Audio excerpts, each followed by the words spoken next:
ministro Helder Barbalho e também, ministro, fazer desde já um reconhecimento à sua ação, que tem sido muito diligente, muito proativa e muito competente. Portanto, eu quero fazer aqui também publicamente esse reconhecimento. Ministro, minhas questões são basicamente, já foram aqui de alguma maneira trazidas, mas eu queria pontuar aqui a preocupação no caso, por exemplo, dos recursos, porque acho que nós temos aí um quadro fiscal muito difícil e vimos aí o anúncio do governo de que se fará um contingenciamento muito expressivo esse ano, que alcança inclusive o PAC, 10,5 bilhões do PAC que estão aí indicados para corte. Além disso, outros investimentos que decorrem aí de emendas parlamentares e de outras fontes que também estariam susceptíveis, dependendo da execução do orçamento, de serem alcançados. Vossa Excelência disse, eu tomei boa nota, que os recursos da transposição propriamente dita estão assegurados. Mas nós sabemos, especialmente os pernambucanos, que para termos no futuro um mínimo de segurança hídrica, nós dependemos fundamentalmente de obras complementares à transposição. Por exemplo, embora reconhecendo que a obra do Eixo Leste é fundamental e chegou a Paraíba, Monteiro, por exemplo, até agora só um município de Pernambuco, que é o município de Sertânia, se beneficiou nesse primeiro momento com a conclusão das obras do Eixo Leste.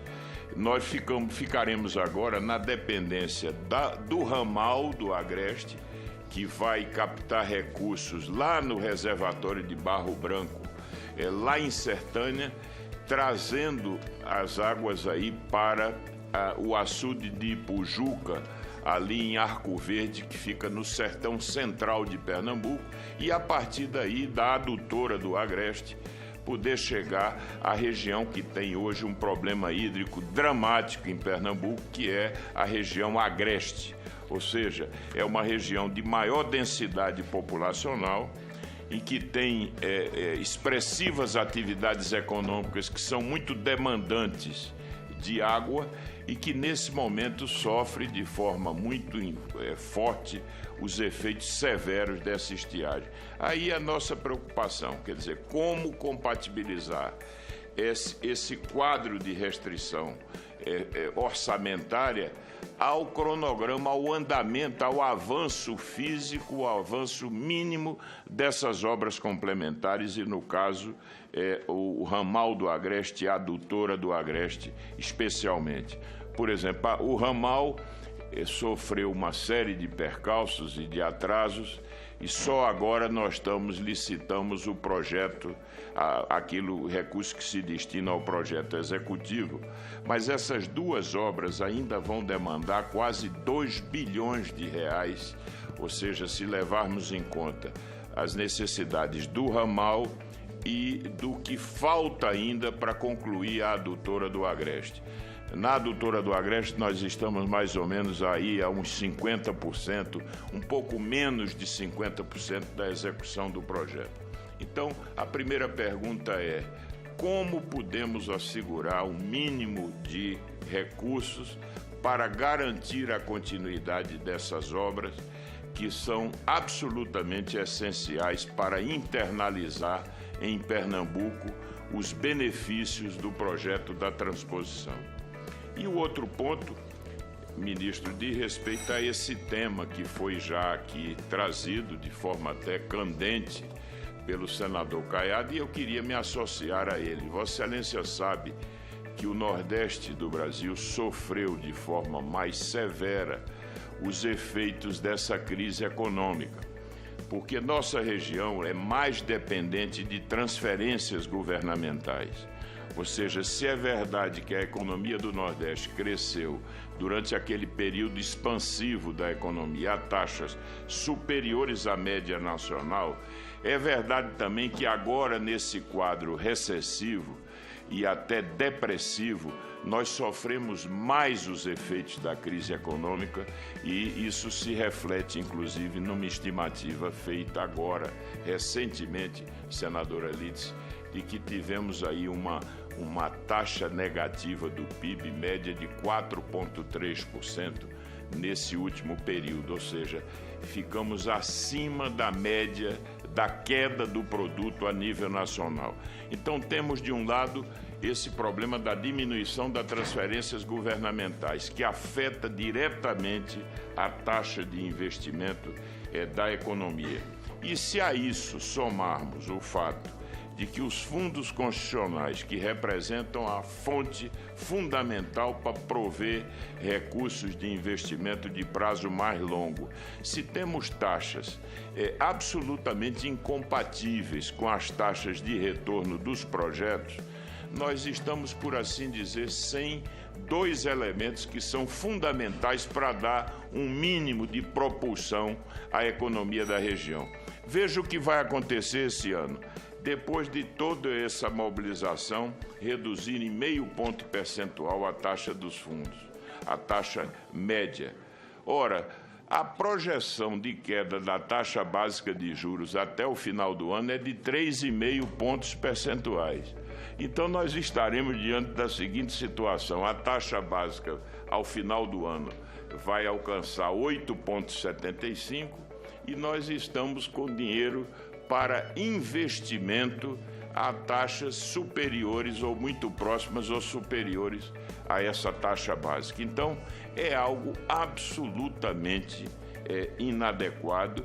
e há uma rigidez, há uma componente de rigidez na medida em que é uma taxa fixa, não é uma taxa que esteja atrelada a um indexador. O que significa dizer que os ganhos que nós esperamos em relação à queda da inflação não se transferem de forma automática para os mutuários de financiamento do FNE. Portanto, necessariamente eu fico satisfeito de saber que a proposta do Ministério da Integração me parece absolutamente adequada para essa visão da taxa que deve ser oferecida a uma região que tem características estruturais diferentes, mas acho que temos que promover uma ampla mobilização da bancada do Nordeste, das bancadas do Nordeste, do Centro-Oeste e do Norte,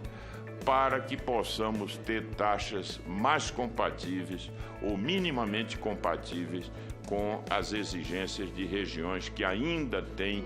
um descompasso no seu processo de desenvolvimento. Então, em resumo, eram essas as questões e eu queria também, ministro, fazer aqui um reconhecimento à sua equipe,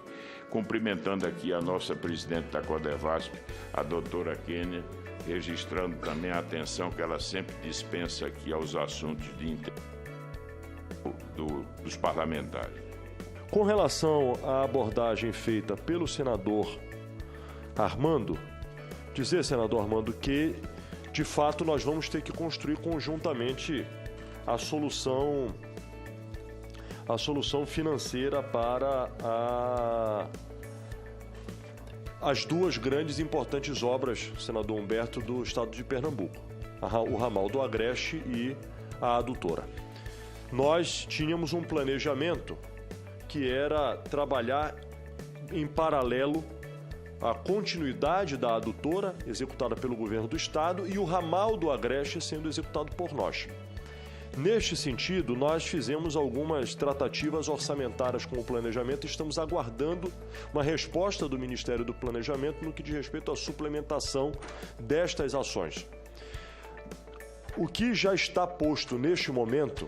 é a solicitação da bancada de que uma emenda de 160 milhões de reais que estavam destinadas e aprovadas no orçamento de 2017 para o ramal do Agreste, que a mesma pudesse ser transferida para a adutora do Agreste. Eu não sou daqueles que imagino que o Poder Executivo tenha o direito ou a autoridade de interferir numa deliberação que é do Parlamento. E desta feita, respeitando a decisão da bancada,